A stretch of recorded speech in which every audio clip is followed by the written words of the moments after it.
नाम कीर्तन से लाभ क्या मिलता है? श्री कृष्ण की प्राप्ति,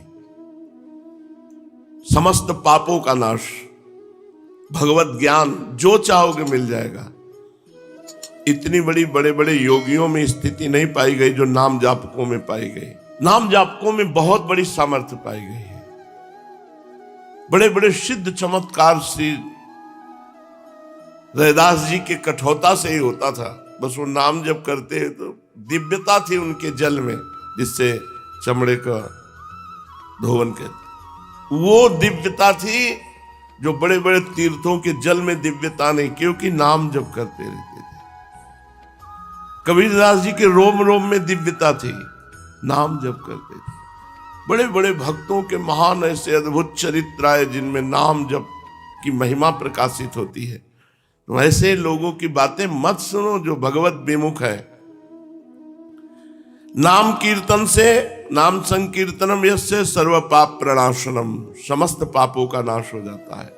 नाम कीर्तन से भगवान श्री कृष्ण के दर्शन होते हैं। नाम कीर्तन से भगवत प्राप्त सिद्ध महापुरुषों के दर्शन होते हैं।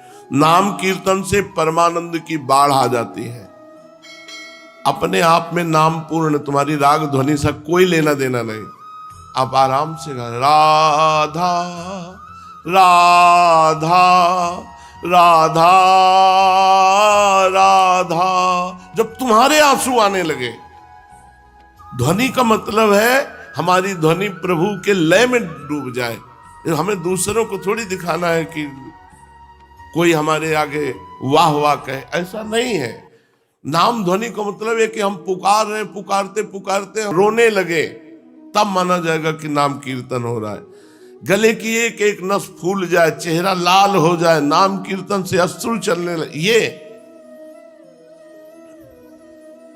अरे नाम कीर्तन महा महोत्सव है। पूज्य जुड़िया बाबा कहे, महाराज जी नाम कीर्तन करते समय साधक का क्या भाव होना चाहिए? मैं तो कहता हूं कि जब नाम संकीर्तन कर रहे हो तो नाम संकीर्तन में आसक्ति हो, उनके नाम में, उनके जो आप गान कर रहे हो उसी में डूबो। लक्ष्य की चिंता न करो। लक्ष्य तो अपने आप भगवान स्वयं कह रहे हैं, मद भक्ता यत्र गायंती तत्र तिष्ठामि नारदः। जहां मेरे भक्त मेरा नाम संकीर्तन करते हैं, गुण कीर्तन करते हैं, वहां मैं विराजमान रहता हूं। भगवान का दर्शन पाना या अन्य हेतु ये सब छोड़ दो, नाम कीर्तन करते समय नाम में डूब जाओ, यही बात है।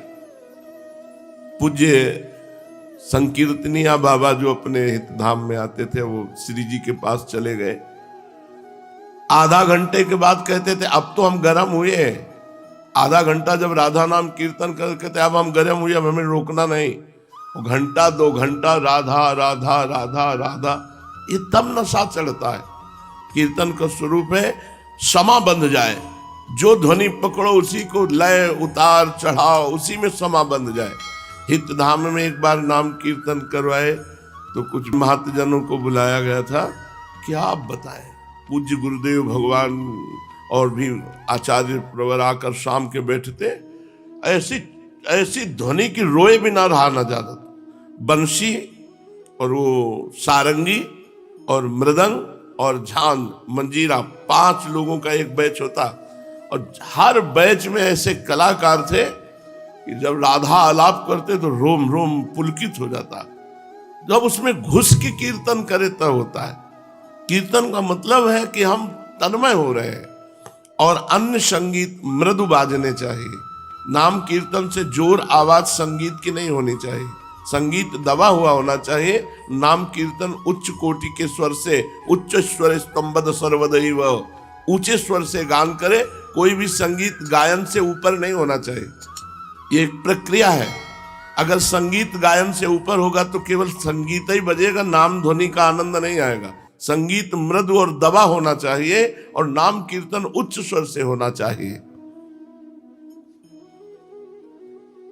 तो क्या भगवत दर्शन की लालसा ना करे, ये लालसा करे कि नाम में आसक्ति हो जाए। हाँ, यही तो खास बात है।